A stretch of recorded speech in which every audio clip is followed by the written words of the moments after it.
you're here, you know that this is a beautiful, amazingly cultural art, walls, books, a bunch of beautiful things. Please look us up at dfchucha.org, and you'll get all the events, but also our virtual bookstore. Because any book you want from Amazon, you can get it with us. It'll be better. It'll be better for us than for Amazon. And then, of course, all the books we have here, including our own press, the Chucha Press. So please support the local community businesses and cultural places. I'm really honored here to be part of this dialogue because the Chucha Press released this book. A year over. Man, it's a very beautiful book. It was beautiful by two reasons. One, Alejandro Morales wrote it. And Alejandro Morales, by way of introduction, is a leading pioneering Chicano writer who has produced many, many beautiful books, some of which we have here, but you should look him up. He's got amazing novels, fiction, stories, and he's just a kind of, again, opened the door for Chicano literature. He was writing very few, but I loved it also from the east side, and so I wanted to honor that, and we decided to do his last novel, his most recent novel, which is a very beautiful book, The Place of the White Heron, which we're going to talk about today. The Chucha Press is honored. It's the first novel we've published after 35 years publishing. We've done a novel now, and this is a great debut for a novel because of Alejandro's work, but also the fact that he wanted us to do it, which we're honored to do. And it was done. And also, by way of introduction, because you should also know that Alejandro was a former UC student, like you still there, right? No, retired. Retired. But he was very important professor. Yeah, very important professor there in Chicano studies and literature, and it's very important because he helped a lot of people learn about our literature, learn about how to write, learn about why we write. His other books, by the way, so you can look them up, includes The Brick People, The Rag Dog Plagues, and Caras Viejas y Vino Nuevo, Old Face and New Wine, among other books. So this is Alejandro Morales here. And then to my right is his colleague, and somebody who played a very important role actually in the book by helping edit it and wrote the preface to it. Margarita Lopez is a retired professor of literature and social linguistics. She has presented and published nationally and internationally on Mexican, Chicanx, and border literature and film, as well as creative writing. One of her greatest rewards as a professor has been working with students and the community in literary creative expression and writing. Currently, she is co-authoring a Spanish-English poetry anthology, which includes women authors from diverse ethnic and linguistic backgrounds from the United States, Latin America, and Spain. And so, what we're going to do is I'm going to turn it over to Margarita. She's going to open it up, and then we'll have Alejandro read and discuss the context and reason, rationale, and why his book is so important to read, especially now. Thank you, Luis. Thank you, everybody. Alejandro asked me to read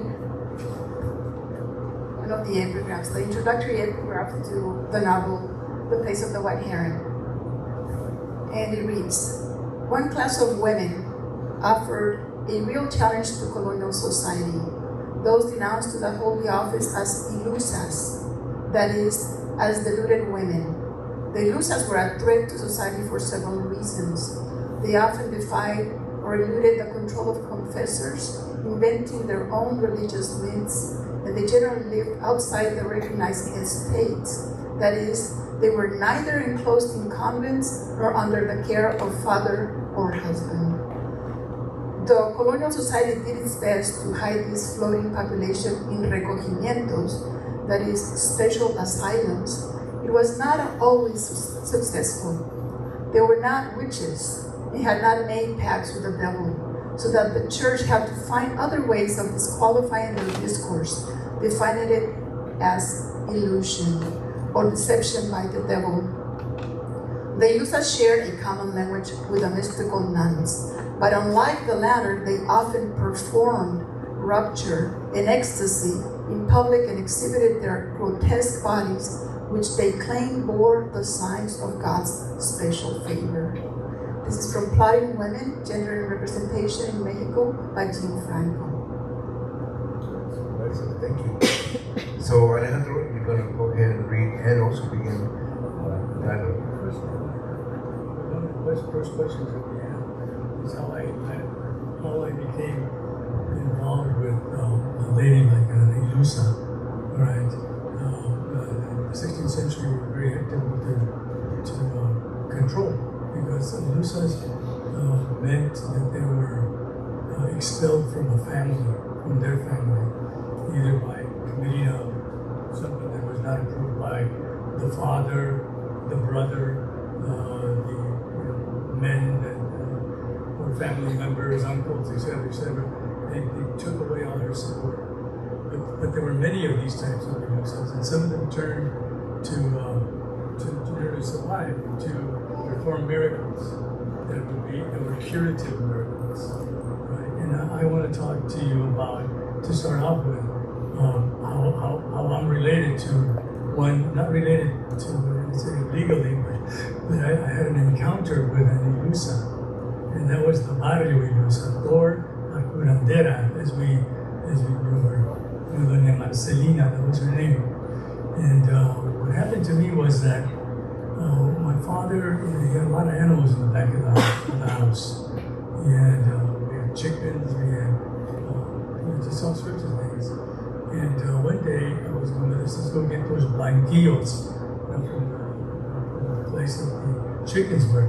But there were also large, roosters that my dad used to use to fight. And he would go and bring in his rooster, and he would make money sometimes, and sometimes he would simply bring the rooster back home, right, bloody, because he was slaughtered by another rooster.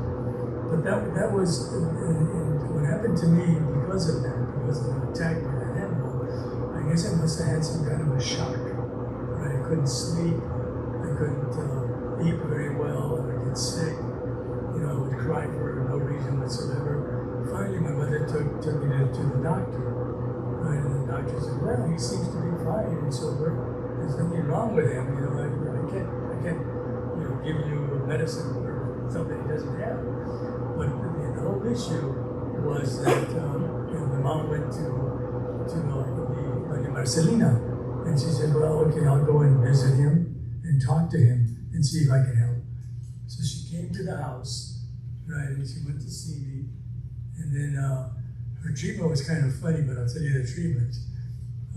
She would put me in bed, cover me all up with linen and sheets, and she would also light a candle and then put a cover over me, but it was a sheet, and she would constantly repeat, Alejandro, Alejandro, búscate, entra en ti, entra en ti, entra en ti. And this would go on and on and on and on until finally, in half an hour to an hour, the treatment was done. She would go away and talk to my dad, my mother, and she would, my dad would pay her. So she said, wait, vuelvo, en una semana vuelvo a ver cómo está. And so this came repeated over and over again until finally I was cured. Right? I mean, I was able to go back to school. I didn't want to see the doctor again, right, and so forth. But this is the power of an Ilusa. This is the power of a curandera.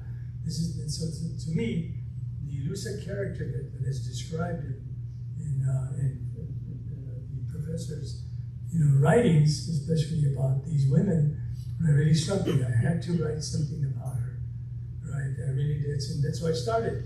And I ended up with this particular novel, the Place of the White Heron. And the title refers to a myth, right, of an Aztec myth. That the Aztecs, there's a theory that there were Indians, native people way up in Alaska. The Bering Straits happened, it froze, and people were able to cross over down into the territories of the United States. And they stopped somewhere in Lower Colorado and so forth.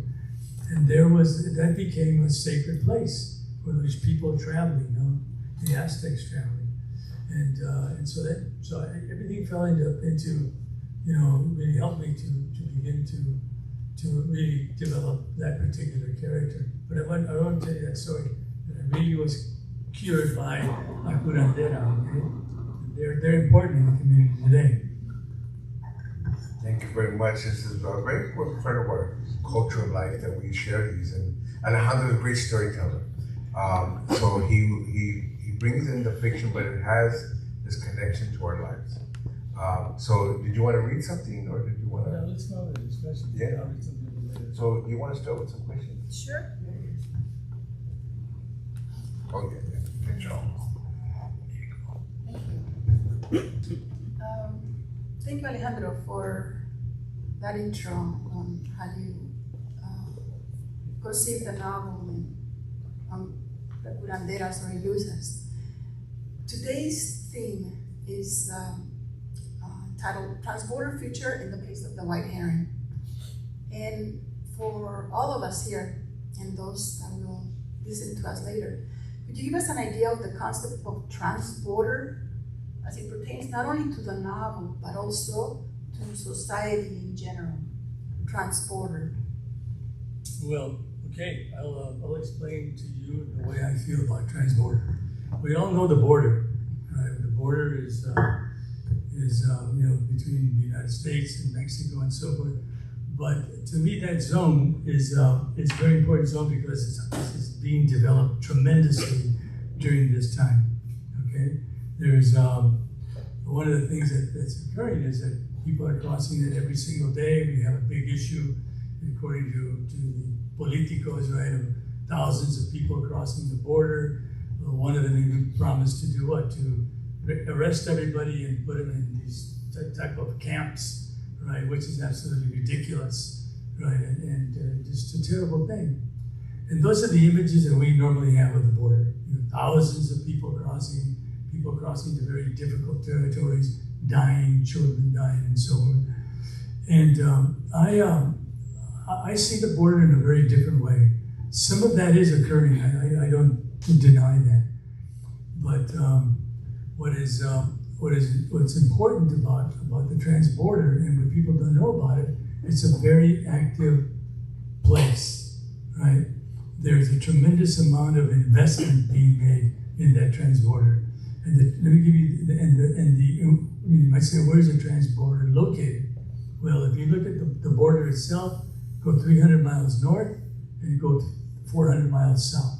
That whole area, then to ocean and so forth, that's the transborder. That's the place that is being, even today, even in Mexico, they're putting money into that particular area. And what's important about it also is that investments are being made. So the transborder is economics, right?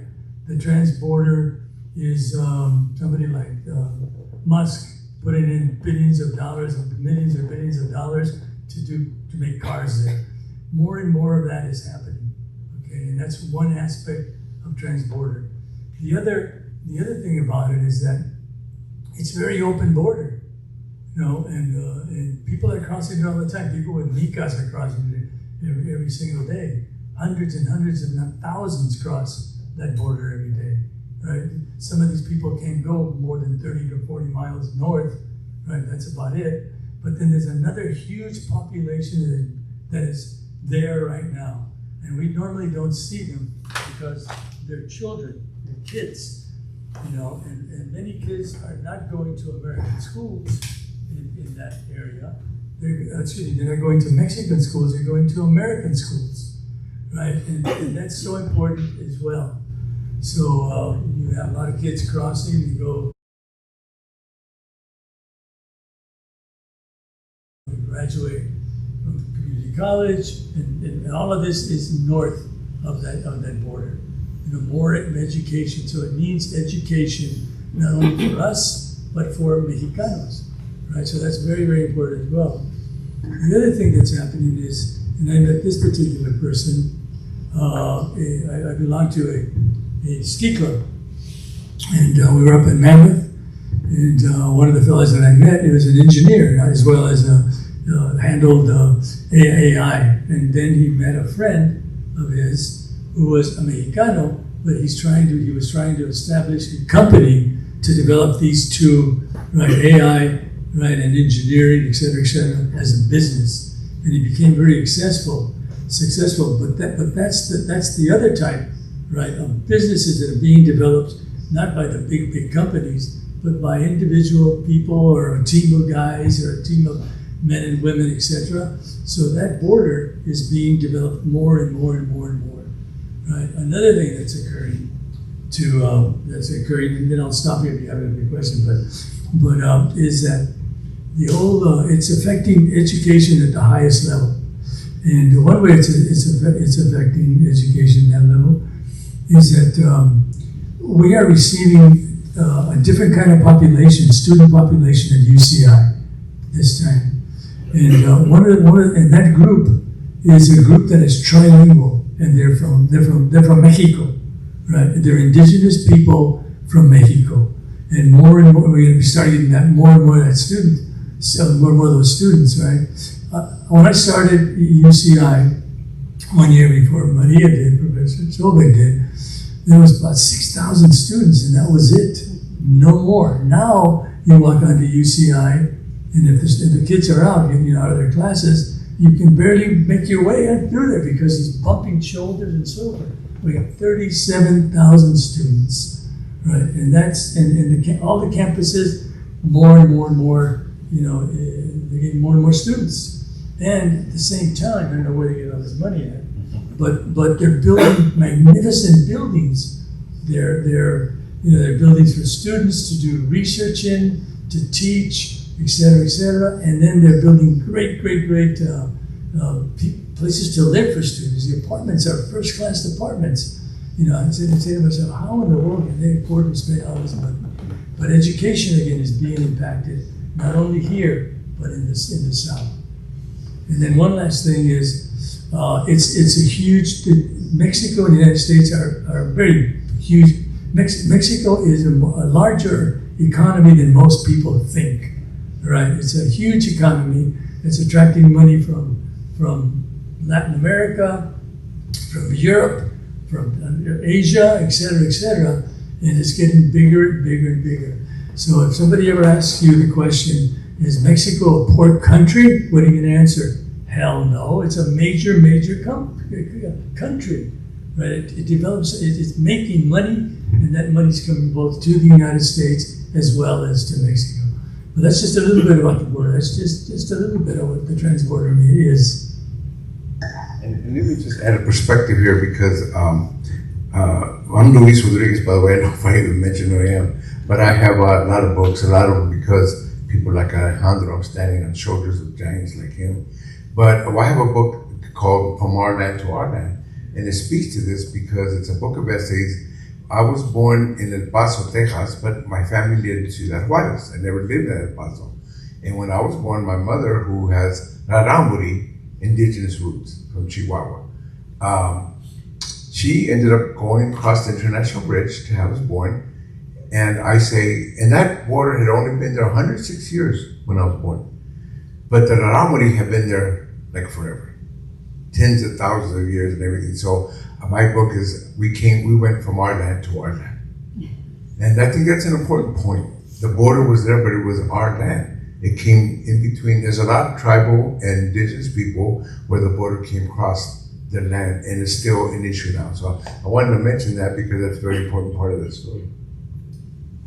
It is, thank you. Perhaps you want to continue with the question on transporters? Or just cite. I'd like to say one more little thing about transborders. Or transnationalism. Transnationalism is another title, you might say, right? And transnationalism, and there's a little debate going on here because, in this country, what transnationalism means, and what it really means is that it's more and more people are coming to the United States, right? And from all over the world, right? As well as from Mexico and Central America and Latin America. And that's going to have, they're not migrants, right? Migrants have a definition, right? But now more people are coming as transnationals. They want to be a part of the United States. They don't necessarily want to be a part of their country. They want to leave their country and come here to to develop another life for themselves and for their children. So transnational is definitely a really important other title that we have. And the other thing about the transborder, can you just remember? Yeah. Is I want to talk. I want to just point out what one little thing here is. There you go. Where you find it. Is the whole issue of how many people are there, right? And here it is. And I would ask you the question, what is the population of the United States today? Anybody know? Anyone want to take a guess? What is it, the population of the United States today? This is 340,000. I mean, that's about right. 345,000. Right. Million. Million. Sorry. 20, that's 2025. Right. What it will be in 2025. Now, in about 5 more years or so, although in about 5 or 7 or 8 more years or so, what do you think is going to be? Let's say the year 2050. What is it going to be, population-wise? 500, wow. Well, not exactly. It's almost there. It would be about 43, 45, about another 5 million than what it is, maybe 10 million than what it is today. So it's really growing tremendously. Then what about I'll use the term that I have here, the Hispanic population. How big is that going to be? Any guesses there? In the United States? In the United States. 60 million? Almost, not quite, but basically it would probably be about 60 million people, Hispanics that is, right? So my point here is that population is really growing, right? And so forth. And then those kids that are coming from Mexico, the ones that are going to Mexican schools and coming up here, their families are gonna be moving as well. So migration is still going to continue from Mexico and so forth, and from Latin America and Central America. But the point is that that's going to be a very difficult year for people like, if I may mention his name, like people like what's his name? Our president is trying to be, everybody's president, right? And he wants to put us all in what? In camps, right? And that's going to be a real problem for him to deal with. That many Mexicanos and Latinos in Papi is going to be a major source of funding, et cetera, of money and so forth. But that is, I think, part of this borderland, the borderlands themselves. The borderlands are going to be populated by more and more Mexicanos coming north, right, and so forth, and for other parts of Latin America and all of it, and Central America and so forth. So that's another thing I wanted to point out. The demographics is going to radically change, and if we keep if I keep repeating this, one of these days somebody's going to come out of the audience and beat me up or something, because that's the worst thing we can say to extremely, right-wing people, that the country is going to literally be taken over by Latinos, or by and so forth, Mexicanos and so forth. Well, even more than that, indigenous rooted people. Exactly. So it's going to be taken over by the original people. When they talk about the browning of America, it's only going to be what it used to be. It was brown before the Europeans came, and it's just going to be what it used to be. So I think that's what they're scared about, that it's actually going back to the original state. Yeah, that's excellent. And you're right, I think that's happening more and more, but slowly people are beginning to see that change and, become become, how would I say, more comfortable with that change, right? Because it is the change, and that's probably the biggest power that is occurring now in the all those acres of Mexico and the United States, 300 miles north, 400 miles south. It's change and radical change in all aspects. There's a lot more we can say, but I want to open it up to more questions. Maybe we can go to the literary questions. Oh, well, great that you mentioned that the change or the take back or the population growth. As a matter of fact, there's a question regarding the epigraphs, which referred to that, and we'll get to that in a minute. But for now, why don't we go into some reading from the novel that shows some of that transborderism, whether it's cultural. There are quite a few aspects. You mentioned politics, culture, business, education, and even medicine. Sometimes we'll get to that as well. But there are many examples of that. There's one particular example in the novel that speaks of perhaps socioeconomics that we're very much aware of here in California. A business, right? One of the characters, Miss Darty, in the novel speaks of her own. Mrs. I can't even spell it. Right. You wrote it. Can't even spell it. I wanted If you can't a unique spell name. it, you can't pronounce it even. Mrs. Doherty. Let me just tell you a little bit about Mrs. Yes. Doherty. She's an older woman, right? She lives in Santana, California, in the real ritzy-ditzy part of Santana, California, where all the houses, all of the houses there are really nice, beautiful homes, right? They're one of the older sections of Santana.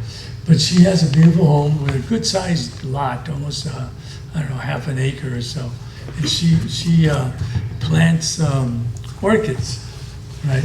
And her husband recently had died, and so she needed help.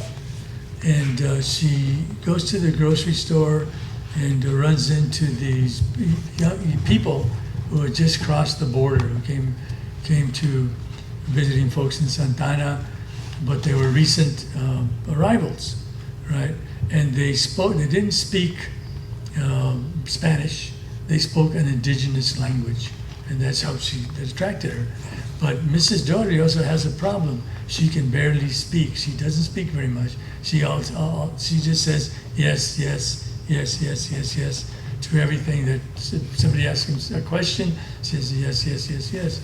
But her business has been quite profitable even after the death of her husband.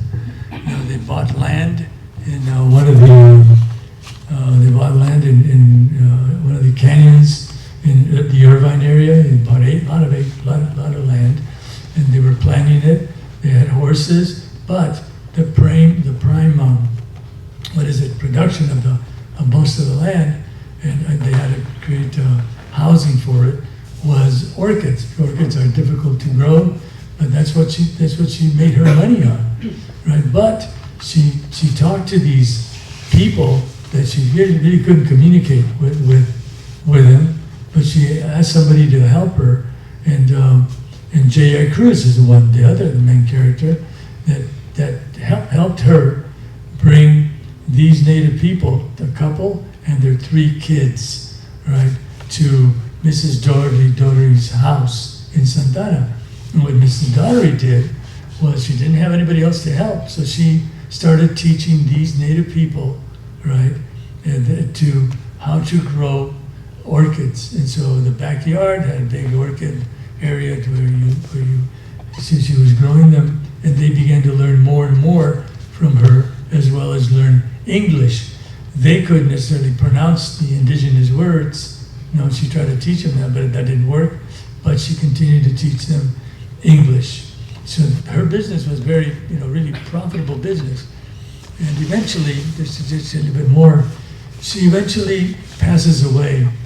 And what she does is that she gives her home, she gives her business to whom? To these native people, right? which caused a big problem, right? The city council was all upset, and et cetera. So, it caused her problems for her. So, but she continued to work with him. But that's one a business that an individual person, creates and is able to survive on that, as well as teaching these people, right, or in a sense almost arming these people with knowledge and English, and the kids with English. Thank you. There's, I think they supply all of California with orchids. With orchids, exactly. And there's a funny, well, somewhat funny to me, scene when they are at the market. All the family and Jaya is there, the protagonist, and also Miss Darty. They go shopping for some supplies because they grow most of their own food at home. But if you want, we can take or maybe read a little bit about that. It refers to the multilingualism that is common in many places, and this is in Orange County. LA, San Fernando, just about everywhere we all know is a multilinguistic society. Multi, not just 2, 3, 4, but many. If we look at the numbers of LAUSD, we'll know how many languages, maybe 93, I'm not quite sure now. But anyways, I don't know if you want to read that section or that scene, Alejandro, on page 117. Why don't you go ahead, just right there. You got it. Or maybe Luis? No? Luis. You want me to read? Oh, why not? What page is it on? On 117. Okay. All right, starting from... Anywhere, but you can just say outside. Okay. Hasta el final, hasta the end of it. To the end of it here? Okay. Until The last of that, okay. All right. And I'm not gonna be able to pronounce her name right, but I'm gonna try. Okay. Outside, Mrs. Doherty had stopped her entourage and waited for the cars to let her cross. Many different racial and ethnic groups shopped at the market. Anglos, Asians, Latinos, Indians, or Pakistanis, and blacks strolled by me. Standing there, I heard 3 different languages. For Mrs. Doherty, the Mosopo market was not for buying food.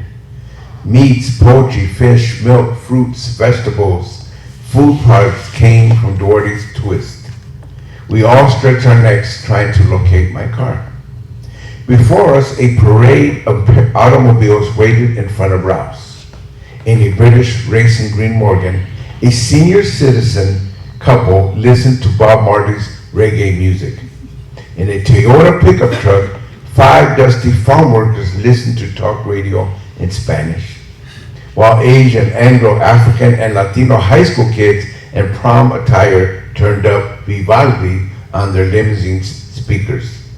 A black couple and an Asian Latino couple listened to mariachis atop a hugely raised 4-wheel drive vehicle. As we watched the Ralph's parade of cars and culture, a low white convertible drove by slowly with speakers booming so that no one would miss cold mad rapping. The deep sound penetrated my body. Miss Doherty sensed the rhythm and moved to the beat. Yes, yes, yes, he said. The Mayas mimicked what she did. We were a dance line heading toward my battered car. The children laughed as they followed their parents following Miss Doherty. May and Ray were being silly. A few people looked toward us, smiled, and then shook their heads. What's Orange County coming to? They probably thought. Miss Doherty tossed a city newspaper on the driver's seat. I glanced at the headline. Wells Fargo Bank, Coast Federal Savings Bank robbed at gunpoint. I remember the heated Harvard classroom discussions about white flight, Anglos running scared when a black or Latino moved into the neighborhood.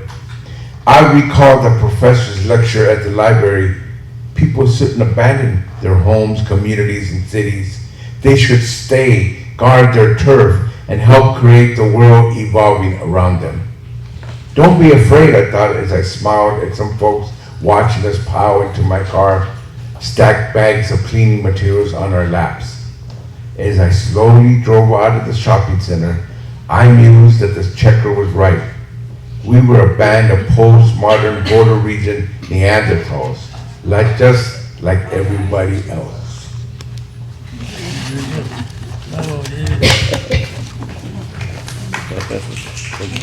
Thank you, Luis. Perhaps you can talk about the characters, transborder characters. These are characters that show the aspects of that transborder region, but within one character, himself or herself, what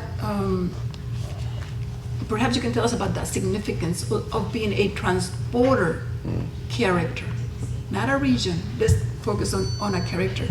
You spoke of briefly of J.I., but maybe you could tell us more about her. Okay. Well, J.I. is, well, you know, I just, one thing about transborder characters, there are many transborder characters, right? And that you'll find here in the novel. And J.I. Cruz is a very special one because she has particular powers that she finally believes that they really work. And she has, like Curandera, she has powers of curing, powers of creating miracles and that people believe, right? And I think that's, and she's a highly educated woman. She comes from a very wealthy family in Mexico City, right? She's gone to two Ivy Leagues, schools, you know, universities, and she becomes, you know, a woman who gets to know the population in Southern California, gets to know Santana and so forth. But she eventually, and this is what happened to her in Mexico, and let me tell you quickly what happened to her in Mexico, why she finds herself in the United States. And that is that in Mexico she lives in La Colonia Coyoacán, and near the university, but also near una colonia perdida. Anybody heard that term before? Mm-hmm. Colonias perdidas. Those are, in Mexico City, you have some areas that they buy all this land, and they build these beautiful homes, which very wealthy people buy these homes, right? But then not far away, there's the university, and going that other direction, you have this hidden colonia perdida. All the very poor of Mexico live in colonias perdidas. And you can find them anywhere. You can find them on top of garbage fields. You know, miles and miles of garbage fields. You have people, pepenedores they're called. They go in there and they start, you know, collecting scraps of food, or if it's a different kind of area, when it's a dump area, they start collecting metals, etc., or cloths that are still useful. So it's in a sense, it's a thriving type of a business. And then all the food, some of it that's good, they sell it to other people that lives in the same area. Some of the clothing, old clothes, old shoes, they sell it to those other people living in those areas, in those colonias. So what happened to her was that her father, who is an engineer and he owns a lot of maquiladoras on the border south of Tijuana in Mexico, and so he goes to Mexico back and forth, and that's one of the reasons, and does a lot of business with American businessmen, wealthy businessmen, and on the way to Beverly Hills, and at that time his wife was going to have a baby, and that's what would be the birth of our main character. So what happens to her is her father, when she's older, her father tells her, don't go to that place, and because her father discovered that she started going to this Colonia Perdida near her home, but taking food to the people, taking what, for babies, taking to get the kids ready for school, shoes. She became very, very involved with that particular colonia, trying to help them. So one day the dad says, no te metas allá a esa colonia, por favor. But she didn't pay much attention. She starts walking back, and then she says, well, pero por qué? He asked her father, porque te van a seguir en estos días. They're going to start following you, and you don't want them to know where you live. So what happens is that she's coming back from being with these people at the Colonia Perdida, and she looks behind her, and guess what? She has about 50 people following her. At that time, the Coyoacán, also the center of Coyoacán, they have restaurants there, they have nice stores there, bookstores, etc., etc. They're coming out there with brooms and palos and telling those people, váyanse de aquí, váyanse, puts those people in danger. So she turns around and tries to run away from them. But by then, the business owners are in the middle of the plaza chasing after these poor folks. There was a woman in the crowd, one of the poor women, who had a sick child, and the little girl runs, gets off away from her, and runs to whom? To J.I. Cruz. And then by then, the mother goes and grabs her daughter, right, from J.I. Cruz's, picking her up, and she does pick her up, and then she runs away, and then somebody in the crowd yells, "Milagro, milagro," and then points to the little girl. And people believe then that J.I. Cruz actually cured the child, because the child was good, well, she was running back home, right? So this is what happened. This is the beginning of this whole idea of becoming an ilusa, right? And she becomes more powerful in Mexico because she begins to attract more people from those colonias, to the point where they plan to get her out. They're either, people in high government says, get that woman out of here or else, right? And just before that, there was a death of a woman who writes for the paper, a newspaper lady, who was killed because of writing about these places. So that's where the whole story really begins to get more and more complicated in the different characters she meets. Right? So where does she end up? She had a friend, I think she went to Harvard, and that's when she finished up. And she went to Harvard and had a friend who was became a priest. He studied in divinity school and then went and became a priest. And was a friend of hers. So the government looked to the church to arrange her exit from Mexico using that particular friend.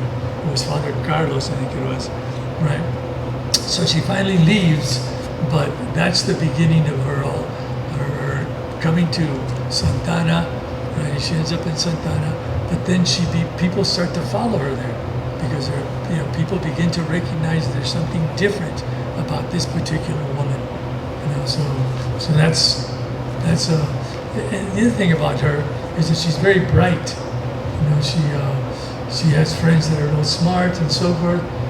She can work, and she has a real dear friend who's a lawyer, and that lawyer helps a lot of poor people, trying to whenever they're in trouble, etc., etc. So all these folks are different types of people, right? Who care for other people, and some of them are very wealthy, etc., etc. So it's a whole different, you might say, brew of human beings, right? Almost one that people believe she can perform miracles. And that's a little bit about J.I. Cruz. And I want to say a little bit about that, because I remember when I was reading the book, it had that magical realism thing, in that in Mexico too, spirit and body mixed up. Here we don't see it as much. When I went to the Sierra Tarahumara, where my mother's original family was from, they see spirits. They live with them. They don't see it as a weird thing. They don't see it as I remember we were going really high up, and I had a Ramuri guide and his wife and a child. They were all walking ahead of me. Then they stopped, and I asked them, ¿Por qué estamos parando? ¿Qué pasó? Ahí vienen unos espíritus, tenemos que esperar. Really? I couldn't see them. It's part of their lives. They don't separate it. You know what I'm saying? They see spirits between the trees. They just live with it. And I found that to be true in the book, that there was this magical connection between the body and spirit, between this world and the other world. You're trans in other ways too. Trans reality, trans spiritual world. So, yeah. Can I just add something to that? Yeah. What I write based on a lot of little I don't know, things that I find in different books, in some holy books, or from philosophers, from other writers, and then I write these things down, and they could be just 2 words, like the term from Unamuno, who was a philosopher, Mexican philosopher. He used the term to Spanish philosopher, that he writes about, knows what he called los ninguneados, and in Spanish that means the people who are are nobody. Then he writes about these nobodies, and that's who J.I. Cruz works with. So I try to create some ninguneados, right? And in the book you have some scenes that are pretty difficult to read, because they're some of the ninguneados, or a person who's been ninguneada, right, because she's been violated in some way. And there is a scene in the book of a Orange County police officer, in a sense, who takes her up into this canyon located near where the farm is at, and so where she finds J.I. Cruz finds friends there. So anyway, what this officer is doing is abusando con una mujer. He's taking advantage of a woman that he threatened to either take her car away or give her a ticket, etc., etc. En ese caso, la novela también trata con gente ninguneada, following the idea of. Thank you. Alejandro, you speak of the transborder elements and characters, and Luis, you also bring us to the trans as far as going beyond the real and the other real. I would not say it's not real. The real, maybe. Right, the most real, perhaps, the one that you really feel, right? Yeah. But also we can see the development of J.I. Cruz as an empowered woman. And you mentioned curanderas, but this woman is not only someone with power to cure, and I say to cure because she doesn't say that she cures, but other people do say that, right? But she's also she's on both countries, and she navigates both, although she's rejected, whether by the church or the government because of the threat that she poses, she still navigates well amongst the people. And I know for many people, or quite a few, we can all think of some of those people in our lives that also have that kind of power or knowledge that can navigate different countries. And that brings me to what you said as far as transnational, right? Now people transnational people have multiple citizenships. And just as they do well in one country, they do well in another. And this 2050 prediction of changes in our society includes many transnationals as well. Maria, I think you've been working with transnationalism or a topic related to that. I'm not sure. Maybe you have a question. But you mentioned something about the the characters and the dangers. And I wanted to ask, or perhaps Luis, you might want to ask the next question regarding the what this poses as far as negative aspects or dangers, or maybe positive aspects, or perhaps even comment on that. No, the only thing I was saying is, it is a question. I don't think the indigenous people saw things as bad or good. Evil is not a concept they dealt with, but they did see positive and negative. Everything had both sides. Everything had a light and shadow. And so you have to understand both sides to know what you're dealing with. Because I think evil is a concept brought in from the Europeans, and this is bad. And that's not the way they look at it. I remember when I was given a Mexica name, one of them was Toshli, which is a rabbit. But they told me that Toshli has two major characteristics. One, they're very fertile, so they got a fertile mind. They're imaginative, they can create a lot of things. But the sad part about it is they can do it for good or bad reasons. You know what I'm saying? For negative or positive reasons. In other words, you can be fertile for good things, positive things, or you can be fertile for negative things. So this is where you have to be careful what those energies are and know how to carry them. So maybe you can speak on how your characters carry their demons. Okay, I will.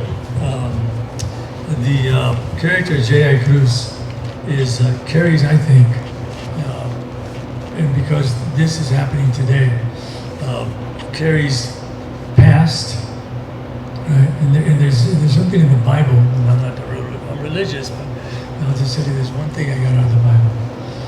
Write about what has passed. Write about what you have seen, write the present, and write about what you have dreamed, and that's the future. Right? And that, to me, it's in the last book of the Bible, you know, and it's a beautiful verse in that I found there, that I always repeat, and always like to use, you know, to write. But what I mean by this, applying it to J.I. Cruz, is because she's a woman who knows the past, right? And there was a character who she knew, and she was killed in the newspaper, and I think I mentioned earlier, and she was killed because of what she was writing. So that's writing about the present, in a sense, no? About what is happening right now in Mexico, or what's happening right now to journalists. You know, Spain also is the same type of a country. They've killed many journalists there for political reasons, and mainly for political reasons, so from the different regions of Spain. And so that's definitely you know, a case of you know, a present energy, you know, that exists and that functions, you know, and J.I. Cruz tries to work with that, tries to prevent that, or doesn't want to be a victim of that, because he's afraid that, that's why she left Mexico, that she could be eventually, you know, a target, like so. So the other thing I want to talk about, or in reference to this, is the idea of historiographic metafiction, and that's another idea written by a scholar, you know, who's written a lot about the postmodern writing, in a sense, in comparison to modernist writing, but mainly she writes about postmodern writing and why that is so different today, and why it's very popular today. And historiographical metafiction means, right, to me, right, it's made up of history, right, and then graphic. And graphic means writing about history. Historiographical, it means historiographic, right? And then the other part of that saying is metafiction. So I'm talking about historiographic metafiction. And in most of my books, I use that particular formula, meaning writing about history And then meta means beyond. Meta it means beyond history, and then it's fiction. But it uses fiction to do one very important thing that other literatures do not do, right? As far as I'm concerned, or modernist literature doesn't do. And what it does with fiction, it criticizes it. It questions historians. It questions people who consider themselves experts in history, et cetera, et cetera. And that to me is a real powerful statement, historiographic, metafiction, and that's what pushes me to write, right? But to undermine and question his historians. I have a saying. Can you hold on to this, please? Let me just read this to you. And when I read this at conferences, they think I'm nuts, but that's okay. This is a acknowledgments that I give thanks to everybody, right? I'm not going to give all the lists of names that I've thanked, but I will read the last little paragraph. To the future readers of this work, and it applies to all of my works because I usually use this. I try to use this for all my writings. And it says, to the future readers of this work, and for some of you who want to be writers, listen to this. To the future readers of this work, if you read this book if you read this work like history, you are reading fiction. If you read this book like a work of fiction, you are reading history. Did I repeat that? I hope not. I think I did. I got it right. No, you got it right. Yeah, but that's the whole idea. The idea of my work is that I criticize, I question what all these other experts have believe is correct, where all the writers believe they're writing about incidents in history and so forth. I don't believe that. I don't believe in historians necessarily. I hope all of you, nobody here is our students of history, right? But that's the case, and so most of my work you'll see how this this statement works. And just to mention just a couple of, in this particular book, this is the history of my family, and I even question them too, right? So that's. And some of your family are here, so they're going to question you. And this is the first book of where is it? Here it is. J.I. Yeah, the book. This is where J.I. is introduced. She's an Ilusa, right? And we used for the cover. We also used the same Ilusa, Right. the same woman, right? And then this one is a book that is, well, I guess this life that you might think I lived here in this novel. It's called Barrio on the Edge, and then in Spanish, originally it was in Spanish, Caras Viejas de Vino Nuevo, and then Francisco Lomelí, a wonderful scholar, right? And I have a lot of respect for him, and he's done a lot of work, written a lot on my work. Did a beautiful translation of the novel from Spanish to English. There were 3 translations made of this Caras Viejas de Vino Nuevo, the Spanish, and nobody liked them, right? And then finally, Lomelí gets a hold of it and says, let me work with this, Alejandro, I'll do it. So he wrote a translation from Spanish to English that everybody praised, that a lot of writers wrote about it, and it's a beautiful, beautiful book, both in Spanish and in English. But still, it goes back to that situation that now people in English can read my questioning of that life that I lived there. And it was not, not to say that I was a real bad guy, but I did some pretty bad things when I was growing up and as a teenager, right? I was not the nicest. And one last little thing that I'd like to say is not that I spent a lot of time in jail, but the time that I did spend really taught me. And I'd like to just mention that I guess I was a gangbanger of some kind. At least I thought I was. And I would run around with these guys, and one day I just turned 18. I went into, and my sister certainly remembers this too, I went into a bar in the barrio that we lived in, and we got into a huge fight, right? And I turned around and I hit this guy really hard in the nose, and all of a sudden he was like that, right? And I said, oh shit. And I said, that incident, I said to myself, ay, Dios mío, what the hell did I do here? Right? So then I hear everybody running, I hear the cops come driving up with their sirens, and I got into my Vito Volkswagen and went to a friend's house. 2 weeks later, Montebello police came to arrest me. And I said, oh my gosh, I don't want to go to juvie, please, I don't want to go to juvie. I didn't say that to them, but then, you know, they took me away. They never sent me to jail, they sent me back home.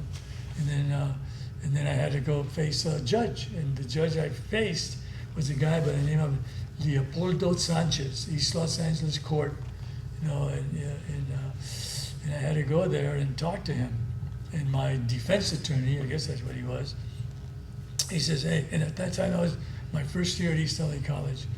And so I went to, you know, I went to the court. My brother-in-law took me to the court, and then the defense attorney, there was about 7, 8, 9 guys behind me. He says, Alejandro, the judge, you know, wants me to tell you that he did a lot of homework on you. Yeah, he did a lot of homework on you. And so all you got to say is, yes, sir, yes, sir, yes, sir. Every time he says something, yes, sir. So there I am in line, and I all these other guys getting, you know, sent him off to, what is it, Biscayne Center, you know, and they got to go there for 2 years or a year or whatever. He looks at me because I've been through this before. But anyway, so I'm standing in line, and then, you know, my you know, defense attorney just pushes me forward. So I walk slowly forward, and I'm just praying to myself, no, I don't want to go to juvie, I don't want to go to juvie. Right, so then he says, Alejandro, and yes, sir. Right, and well, I did some research, I did some looking. I found out a few things about you. I know that you're a student at East LA Community College, and you're doing well. You got straight A's in some of your papers, et cetera, et cetera, et cetera. So, you know, I said, that's great. And say, yes, sir, man. Yes, sir, yes, sir. And so it went on, right? But finally he says, but Alejandro, I'm still gonna send you to jail. And I said, oh, no, I don't want to go to Biscayne Center, juvie, none of that. Please, please, please. But I want you to take your books to jail. This is the time of midterms. Take your books to jail, right? And I want you gotta get your own, you're gonna get your own cell so that you can study for midterms. This is the weekend. I was doing weekends only, right? That's what I want you to do, is study and get ready for midterms, right? I'd go in at 3 in the afternoon, get out at 3 on Sunday. 3 in for Friday, and then Sunday 3 out, right? So anyway, I make a long story short, I was sent to I think it was Vigna Street. I'm not sure exactly. Right, yeah. The men's county. That's where I was at. Yeah. But it was the most horrible experience I ever had. I was not body searched. None of that. He disallowed me to do that. You're going to go straight to your cell. You'll eat with the rest of the prisoners, but you go straight to your cell. And remember, keep your shoulder to the wall. So anyway, that's what happened. So I got sent to about, I don't know how many weekends at the county jail. But you know, the way these men, all of them were drug addicts as far as I'm concerned, because they would scream and yell, and I couldn't get any sleep and I couldn't study. You know, some of them wanted to know, hey, tell me what's wrong with me, man. They would yell at me. But anyway, that's what happened. That's what happened, right? And that particular judge had a tremendous impact in my life. Really radically changed what I wanted to be, what I wanted to do. But again, to make the long story short, when I got home, my brothers and sisters and my mom and dad wanted me out of the house. They wanted to kick me out of the house. So my brother Richard says, Alex, It's all right, don't worry about it, man. Why don't you just go ahead and apply to Oregon? You always wanted to go to Oregon. Go to summer school in Oregon. So I went to summer school in Oregon and I got in. Right, I spent, 3 months there working in the best job I ever had, working for Eugene Sand and Gravel. And back then I was getting $9 to $10 an hour. So that was big money for me, for a little guy, right? But that's the story that I got to write up next. It'll be a short story. Yeah. But anyway, I wanted to share that with you, okay? And let me say something about these stories, because I think originally what you were saying about history, those are stories too. Yeah. And many of them are made up. They call it history because they have a few facts, but they're actually narratives that are missing things or skewing things. And so I really love the idea that fiction can be telling you more truths about what happened than a history book. You know what I'm saying? Because of the way history is narrative that's been skewed or some parts are missing. And a fiction story can actually get you more of what actually happened. It's how mythology works in our lives. Mythology, since the beginning of time, has always been the lies that tell the truth. And that's really what fiction can do. I agree. Amen. I agree with that 100%. The other thing about it, if you wanted to read about history, a whole different turn about history, Hayden White. Look at the word Hayden White. And I forgot the name of the book, but it's about history and how famous men have used history to skew, what happened at this particular place, or that, they question whether the artist really did paint that thing. But Hayden White has questions, that's his thing. Question history, and you'll get to different truths. Maybe you might be referring to meta history. I think that's at least the name of one of his books. Yes. And just to comment on writing, I find that also your dreams or our dreams, so I have outrageous dreams, and I took the habit of writing my dreams, and I said, wow, this is a wonderful story.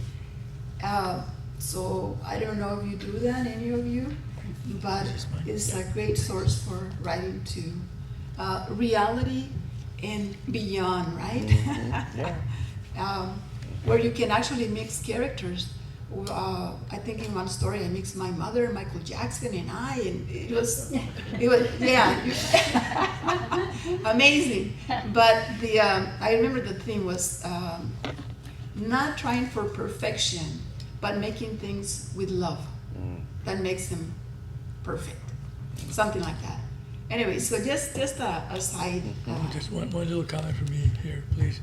And I know that some of you out there are writers, so I hope that you really seriously take it upon yourself to become writers and to start writing, right, and not to ever give up on that. Right now I'm working on a book that I never thought I'd write, but it so happened that I'm writing now. I have the manuscript right now is around 100. When I type, I usually type single space. It's about 125 pages, so probably double space that. It's about 400 pages already, but I still have a ways to go, and it's based on the life of Rhoda's mom and dad, who lived in Japan for 20-some years, and then her dad was, in fact, when he had to tell the family to go home because we were on the brink of World War II, right? And so he sent everybody home, right? And he eventually he was captured by the Japanese and imprisoned.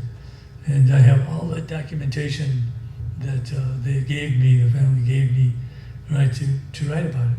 And it's going to be a beautiful book, I hope, because it's about certain truths of the family. Beautiful, great. How much time do we have? Well, I think we probably should ask maybe one or two questions. Wonderful. Yeah. Okay, I made a reference earlier about the epigraphs, because you mentioned actually a quote from another book, and also because you spoke of the prophecy or changes going back to the natives or taking back the land. Perhaps you might want to elaborate on the epigraphs, Alejandro. Well, there's one epigraph that I can certainly talk about. I think it's page 115 or I'll let you read this. 115. Yeah, that's, That's a new list. Este. Let's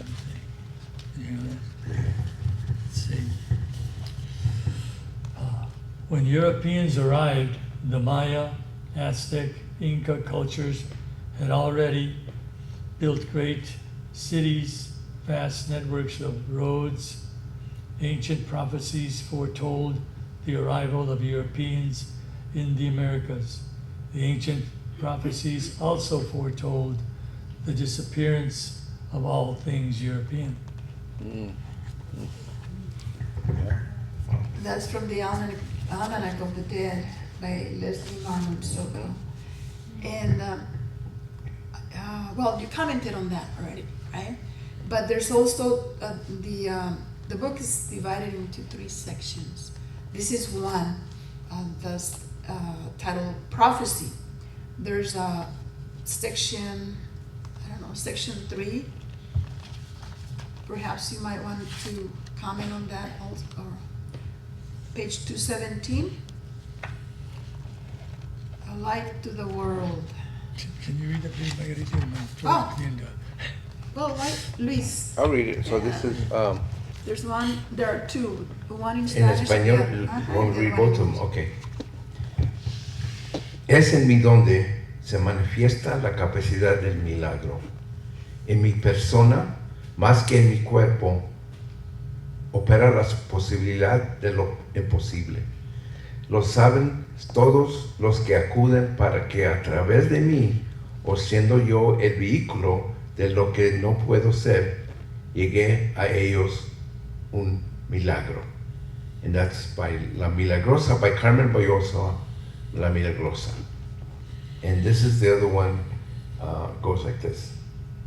La facultad is the capacity to see in surface phenomena the meaning of deeper realities, to see the deep structure below the surface.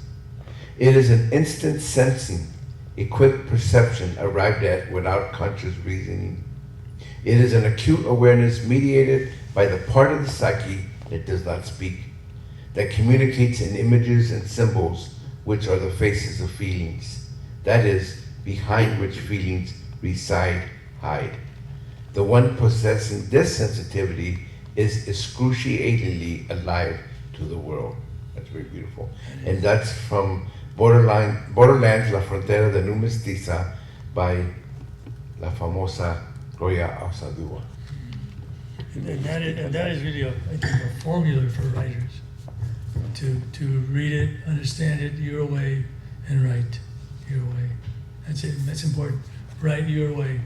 Don't, because you might write something and somebody criticizes it, forget that. You just keep writing.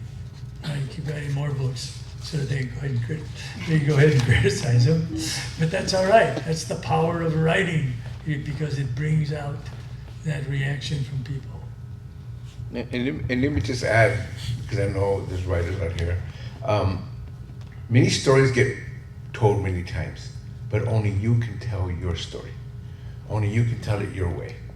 And that's what we need in the world. What's missing is your telling of that story that nobody else can tell. Amen. And that's really important. They have your own personal imprint on the literature. Somebody would say, well, somebody's already written these stories, or I've read it before. No, what's missing is you. The kind of story that only you could have put out there. Thank you, Luis, for those words and also for your great reading. No. I enjoyed it. En español, inglés. Yeah. There's one also, one last epigraph. Actually, it's the very first one on, what is My it, este? page? Yes. Friedman's thesis. And that brings us to the last topic about the novel, on the future, okay? As it relates to transborderism and also transnationalism. We'll ask after we read this, how you, Alejandro, see the future, okay? Let's read those 2. Yeah, they're both in English. Mm-hmm. So you might want to read one, I'll read the other. Okay, all right. Okay. This is the first one. Friedman's thesis. To understand the 21st century, you need to understand that the planet's 3 largest forces, Moore's Law, technology, the market, globalization, and Mother Nature, climate change and biodiversity laws, are accelerating all at once. These accelerations are transforming 5 key realms: the workplace, politics, geopolitics, ethics, and community. And this is from Thank You for Being Late, An Optimist's Guide to Thriving in the Age of Accelerations by Thomas L. Friedman. The second epigraph says, innovation happens faster than ever. Huge companies and startups are eager to revolutionize small or large segments of medicine. What is still missing is a comprehensive, extensive, and public discussion that includes ethicists and representatives of all groups in order to cover the major issues about to shape the future of healthcare and medicine. The Guide to the Future of Medicine, Technology, and the Human Touch by Bertalan Mescal. Okay, I have a comment. I'd like to comment on that.